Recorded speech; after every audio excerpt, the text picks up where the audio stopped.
Weather update చూస్తే తెలుగు రాష్ట్రాల ఋతుపవనాలు వేగంగా వ్యాపిస్తున్నాయని వాతావరణ శాఖ తెలిపింది. ఈ నేపథ్యంలో ఏపీలో వింత వాతావరణం ఉంటుందని, ఎండలతో పాటు వర్షాలు కూడా కురుస్తాయని వాతావరణ శాఖ అధికారులు తెలిపారు. రంగారెడ్డి, మెదక్, మహబూబ్ నగర్ జిల్లాలకు రెయిన్ అలర్ట్ జారీ చేశారు. పలు చోట్ల ఈదురు గాలులతో వడగళ్ల వర్షం కురిసే అవకాశం ఉందని, మే 24 వరకు కేరళ తీరాన్ని తాకే అవకాశం ఉందన్నారు. ఈ నెల 26న రాయలసీమకు, 29 నాటికి కోస్తాంధ్రకు ప్రవేశిస్తాయని తెలిపారు. రాయలసీమలో పిడుగులతో కూడిన తేలికపాటి వర్షాలు కురిసే ఛాన్స్ ఉందని తెలిపారు.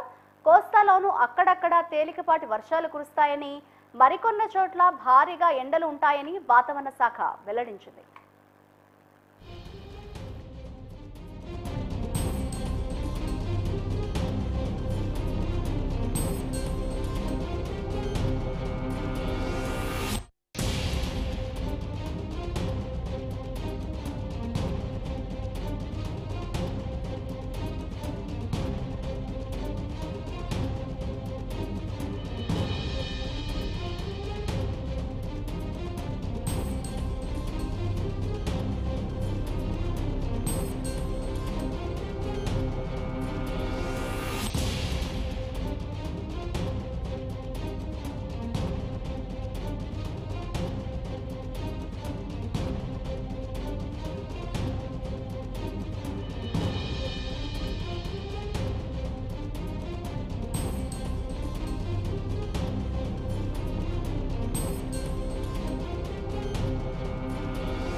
ఇవి bulletin updates. Keep watching news 360. నమస్తే.